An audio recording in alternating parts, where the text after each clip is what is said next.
Hi there. My name is Suze, and I work with women to help them find balance between their internal masculine and feminine energies so that they can have lives that feel really emotionally fulfilling, full of love and connection. So, today I want to talk about the problem with emotional availability. And I'm sure the first response to most people is going to be, it's a problem. and yeah, it kind of is.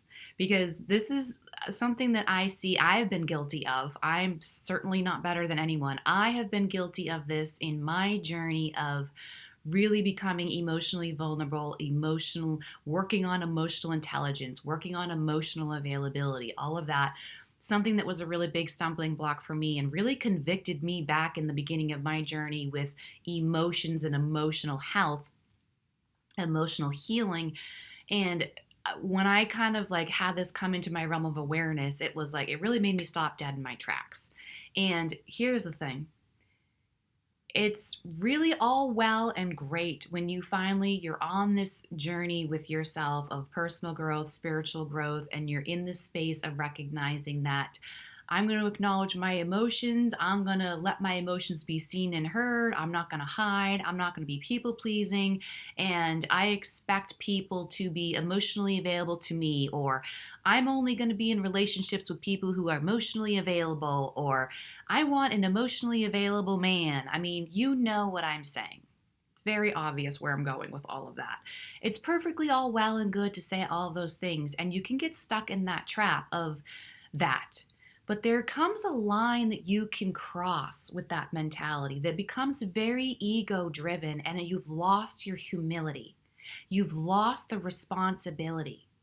And the responsibility is the word I'm really harping on today. I'm making a few videos today, and responsibility is really the big word because there's too much relationship advice out there, or there's too much personal growth advice out there that is pointing the fingers at the other person and talking about what you want in a relationship and what you deserve and what a high self-worth person, what they get in a relationship, or what to expect in a relationship, or whatever frame you want to put that under. But there's not enough responsibility taken, self responsibility, and the part that I have to play in this scenario of this thing that I'm saying I want. And that is especially here with emotional availability. The problem with emotional availability is that people are not willing to take responsibility for the level of emotional availability they need to be in. And what I mean by that is very simple. I'm going to really make this a stupid 3D example right now. You can't teach someone how to drive a car if you don't know how to drive a car. You can't teach someone how to drive a car if you don't know how to drive a car. Just think about that. If it's something that you're not doing first, you can't expect it from someone else. It's not fair, really, to just put it in human terms. It's not fair. And spiritually, it's completely illogical with spiritual thinking because you attract what you are. You attract like frequency, like vibration. So if you are not in the space of radical emotional availability, doesn't make any sense on a human level or even on a spiritual level. It does not make any sense to expect someone else to be emotionally available to you. It starts with you. So how do you know if you're emotionally available? First of all, it starts with you and yourself. Do you shame yourself when you're emotional? Do you try to get out of a state of emotions that you would prefer not to be in? And do you bypass it? Or do you numb? Do you escape? Do you run? Do you distract? I don't know. I can't even think about all the things right now. I did videos the other day on intimacy, ways that we sabotage intimacy and ways that we avoid intimacy. I recommend going into that because I got into those things there. And it's not just with that external relationship. I'm talking about you with you because it always starts in here. What you have in here manifests out here. So if you have not mastered it in here, you're not going to master it out there.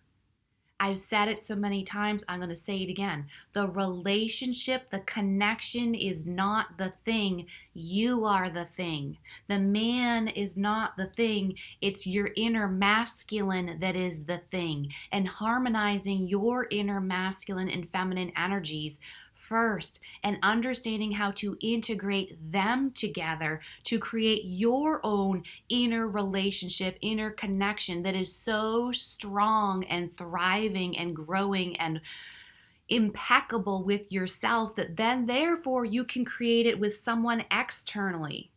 But if you can't create it internally, you can't create it externally. You can't teach someone how to drive a car if you don't know how to drive a car. Point blank, period. So, what are you doing with yourself when you're in emotional chaos, when you are in emotional turmoil? Do you run? Do you escape? Do you numb? What are your addictive patterns? What are your addictive responses to get yourself out of some sort of emotional state that's making you uncomfortable, that is discomfort? How do you manage that? Do you sit with yourself? This is inner masculine healing, by the way. Inner masculine healing. Do you sit with yourself and hold your own hand? I have this expression, sit in the shit. Do you sit in the shit with yourself? Or do you shame yourself and try to get out of it as quickly as possible because it's too uncomfortable or it's taking too long? Shame and unhealthy masculine energies inside of you. How do you manage it? How do you, and the good emotions too. This is something that tripped me up for a long time, right? I have videos on this too about the highs and the lows. How do you manage the highs? When you have the highs in life, the happiest moments, do you then sabotage them because they're so big and expansive you can't hold them for long? Are you working on expanding yourself to be able to hold the happy and release the fear that it's going to be taken away from you in some way, or it's going to walk away from you, or it's going to ultimately reject you, abandon you, whatever your story is, whatever your wound is? Do you hold the highs, or do they freak you out so much you sabotage and run from those too, or push someone away? This is all emotional availability that goes back to wounds, usually in childhood.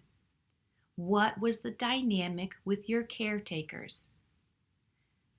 They probably had their own level of emotional unavailability and emotional immaturity. And I don't mean that in a shaming way. I'm a parent myself. I have 2 boys. I have made so many mistakes and wish that I had figured things out sooner with them, with my own emotional availability, my own emotional immaturity. I wish I'd figured out things much sooner. And I'm still working on it. Parenting is the hardest thing I have ever tried to do. So we're all just doing the best that we can. And yes, we do have to forgive our parents and our caregivers for doing the best that they could, but at the same time being very honest and aware with not having the things that we needed, and cycles with our caregivers, our parents, our cycles, emotional cycles with them, which were not healthy. And not in a shaming way, simply in an awareness way to do something different now that I'm an adult and I'm not dependent on my parent. Now that I'm adult, I need to take responsibility for showing up in a better, more healthy, more emotionally available way. And I don't have to be stuck in those toxic, bad cycles that I was stuck in with my parent as a child. Because now I'm not dependent on them. I'm dependent on me. The problem with emotional availability is that people are not taking enough responsibility for the level of emotional availability they first have to be to themselves. And then part 2 of that, and this is where it gets really, really hard and messy. Once you get some level of emotional availability with yourself, Learning to do that with someone else is on a whole nother level because now you're dealing with their wounds, their childhood story, their relationship with their parents in childhood, the level of emotional availability that their parents had. So now you're dealing with a whole nother story. You're going to have to relearn emotional availability kind of all over again.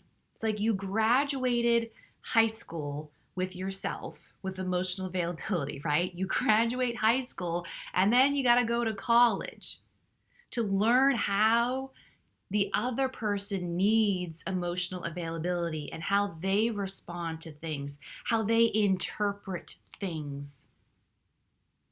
But if you can't do it with you, you can't go to the next level with someone else.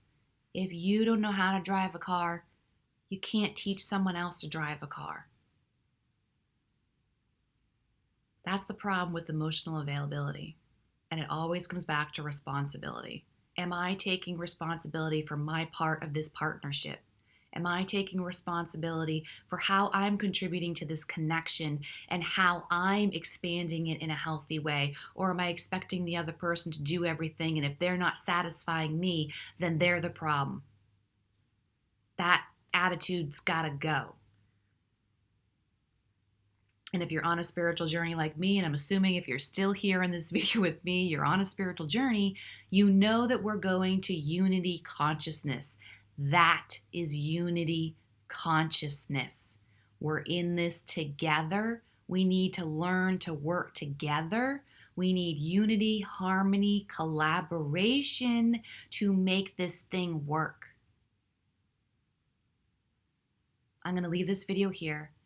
If you found value, I would deeply appreciate it if you subscribe, like, and comment. I love the comments that you people have been leaving me. Thank you so much for those, and have a beautiful day. Bye-bye.